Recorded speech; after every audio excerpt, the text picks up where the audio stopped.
আচ্ছা, এই ভিডিওটিও investing purpose এবং অবশ্যই লং টার্ম ইনভেস্টরদের জন্য। তো এই ভিডিওতে দুটো কোম্পানি নিয়ে আলোচনা করা হবে যেটা ইনফ্রাস্ট্রাকচার সেক্টরে কাজ করে।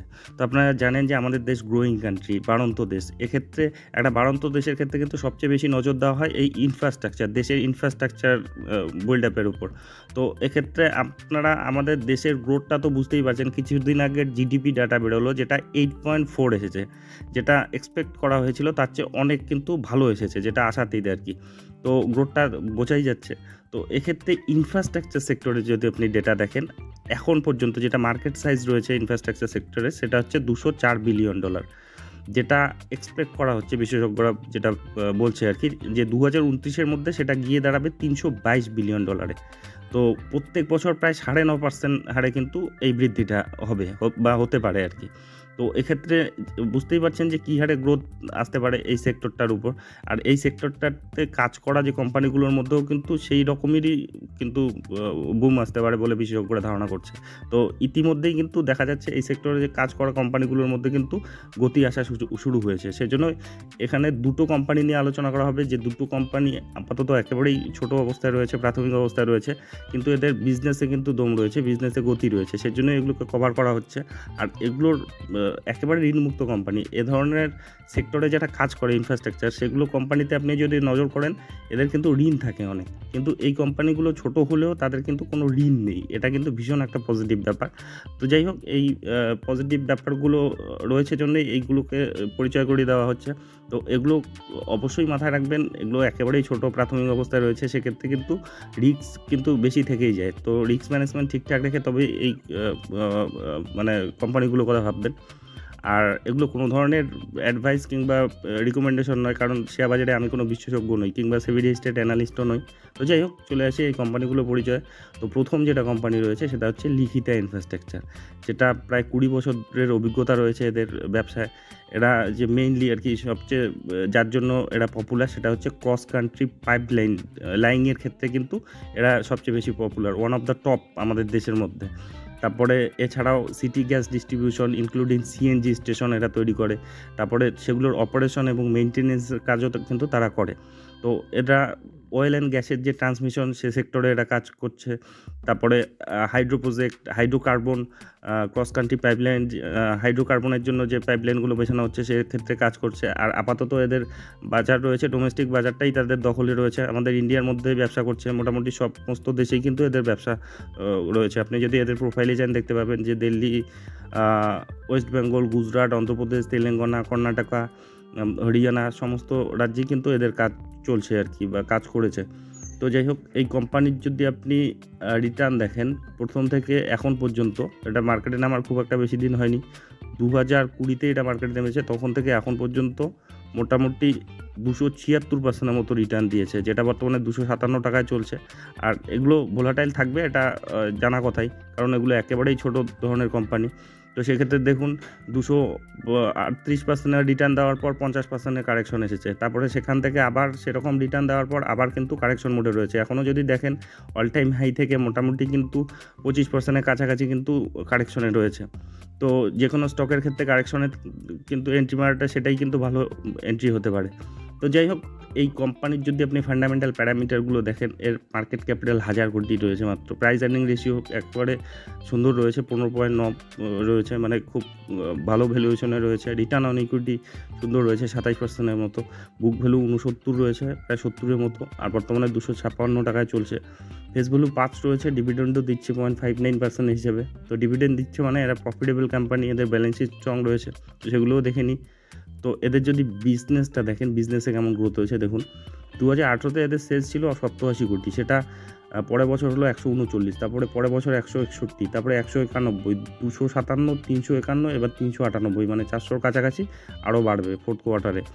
তো এটার যদি আপনি প্রফিটেবিলিটি দেখেন, তখন ছিল 2 ডিজিটে, দেখুন 7 মানে মাত্র 7 কোটি ছিল, তারপরে এখন সেটা বাড়তে বাড়তে 64 কোটি, মানে এই 5 বছরে কত গুণ বাড়িয়েছে তাদের প্রফিটেবিলিটি।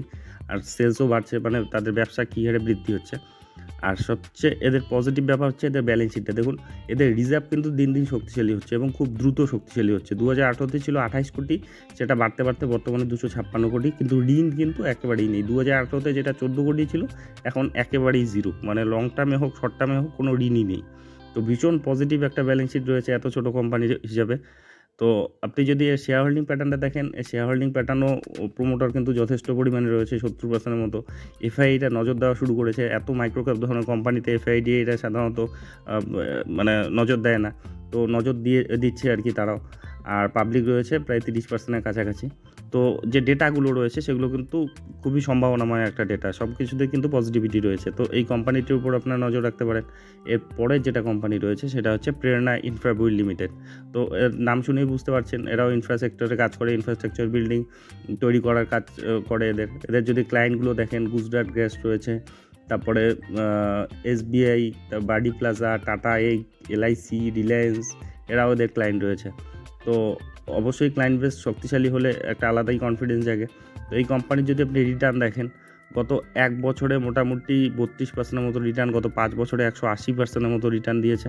আর এদের চার্টে দেখলেই বুঝতে পারছেন ভোলাটিলিটি থাকবেই। আর সবচেয়ে বড় কথা, এগুলো জাস্ট শুরু, আমাদের যে গ্রোথটা শুরু হয়েছে এক্ষেত্রে সেজন্যই আর কি কভার করা, যে এগুলো ভবিষ্যতে কিন্তু ভালো রকম গ্রো করতে পারে। তো এই কোম্পানি বর্তমানে 33.77 টাকায় চলছে, 33 টাকার আশেপাশে। তো এই কোম্পানির যদি আপনি ফান্ডামেন্টাল প্যারামিটারগুলো দেখেন, এর মার্কেট ক্যাপিটাল একেবারেই মাইক্রোক্যাপ ধরনের কোম্পানি, 122 কোটি মাত্র। প্রাইস আর্নিং রেশিও এটারও কিন্তু ঠিকঠাকই রয়েছে, 18 মতো রয়েছে। রিটার্ন অন ইকুইটি প্রায় 23-এর কাছাকাছি। বুক ভ্যালু 27 রয়েছে, বর্তমানে 33 টাকায় চলছে, মানে বুক ভ্যালু আর যে কারেন্ট প্রাইস একেবারে পাশাপাশি রয়েছে, এটা ভীষণ একটা পজিটিভ ব্যাপার। আর ফেস ভ্যালু 10ই রয়েছে, আপাতত ডিভিডেন্ড দিচ্ছে না। তো এখন দেখুন এদের বিজনেসটা, তো এদের যদি বিজনেসটা দেখুন, 2018-তে 7 কোটি ছিল, তারপরে 15 কোটি হলো, তারপরে 9 কোটি, তারপরে 3 কোটি, 23 কোটি, 17 কোটি, এখন পর্যন্ত 11 কোটি। মানে প্রচণ্ড ভোলাটিলিটি রয়েছে কিন্তু এদের। আর যদি প্রফিটেবিলিটি দেখেন, 2018-তে ছিল 1 কোটির মতো, সেটা কিন্তু বর্তমানে 6 কোটি। মানে তাদের কিন্তু মোটামুটি তারা যে প্রফিটে রয়েছে এটা কিন্তু একটা ভালো ব্যাপার। তো 5 কোটি ছিল 2022-এ, সেটা 9 কোটি হলো। এবারে থার্ড কোয়ার্টার অবধি 7 কোটির কাছাকাছি। যাই হোক, হয়তো ফোর্থ কোয়ার্টারে সেটা মানে পুরোনোটাকে ছাপিয়ে যাবে। তো অবশ্যই গ্রোথ রয়েছে, কিন্তু এত ছোটো কোম্পানি, সেজন্য অর্ডার পাওয়ারও ব্যাপার রয়েছে। এরপরে যদি ব্যালেন্স শিটটা দেখুন, এদের রিজার্ভ কিন্তু দিন দিন শক্তিশালী হচ্ছে। 2018-তে ছিল 20 কোটি, সেটা এখন 62 কোটির মতো। আর ঋণ যেটুকু ছিল, এখন কিন্তু একেবারে ঋণমুক্ত কোম্পানি, একেবারে লং টার্মে শর্ট টার্মে কিচ্ছুতেই কোনো ঋণ নেই। তো সেই জন্যই এই কোম্পানিগুলোর এই দুটি কোম্পানির ক্ষেত্রে এটা কিন্তু ভীষণ একটা পজিটিভ ব্যাপার। ইনফ্রাস্ট্রাকচার সেক্টরের কোম্পানি, আবার ছোটো কোম্পানি, তা সত্ত্বেও কোনো ঋণ নেই। তো এখন দেখুন এই কোম্পানির শেয়ার হোল্ডিং প্যাটার্নটা, শেয়ার হোল্ডিং প্যাটার্নে 66% প্রমোটর আর পাবলিক রয়েছে 33%, 34%-এর কাছাকাছি। মানে এত ছোটো কোম্পানিতে এফআইডি এটা এখনও পর্যন্ত কিন্তু কোনো ইন্টারেস্ট দেখাচ্ছে না। তো যাই হোক, এদের পারফরমেন্স যদি ঠিকঠাক দেয় তবে অবশ্যই তারাও এখানে নজর দেবে। আর দেখুন, মোট কথা প্রমোটররা কিন্তু তাদের ভরসা ছাড়ছে না। দেখুন, প্রমোটররা যদি দেখেন, আগে যে পাবলিকের হাতে প্রচুর ছিল, 43%, 40%-এর উপরে ছিল, সেটা এখন 33%-এর কাছাকাছি। আর সেই যে পাবলিক যা বেচছে আর কি, সেটা কিন্তু প্রমোটররাই কিনে নিচ্ছে। প্রমোটর আগে ছিল 59%, 60% হলো 61, এখন 66%। তো প্রমোটররাই ভরসা দেখাচ্ছে, এটা কিন্তু একটা ভীষণ পজিটিভ ব্যাপার। মানে প্রমোটররা ছেড়ে পালাচ্ছে না আর কি। তো এক্ষেত্রে এই কোম্পানির ডেটাগুলোও কিন্তু সম্ভাবনা রয়েছে যথেষ্ট। তো সেই জন্য এই কোম্পানি দুটোকে কভার করা হলো।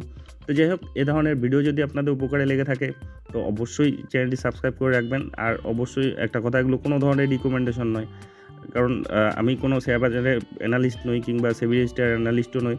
আর আমি যা দেখছি, শিখছি, সেগুলোই আপনাদেরকে শেয়ার করার চেষ্টা করছি। আপনি যখন ইনভেস্টমেন্ট করতে যাবেন, আরও ডিপলি অ্যানালাইসিস করবেন, আপনাদের যে ফিনান্সিয়াল অ্যাডভাইজার রয়েছে তাদের সঙ্গে কথা বলবেন। আর অবশ্যই এগুলো তো একেবারেই ছোটো ধরনের কোম্পানি, সেক্ষেত্রে রিস্ক কিন্তু প্রচণ্ড থাকে। তো রিস্ক ম্যানেজমেন্ট ঠিকঠাক রেখে তবেই কিন্তু ইনভেস্টমেন্টের কথা ভাববেন। যাই হোক, ভিডিওটি শেষ পর্যন্ত দেখার জন্য ধন্যবাদ।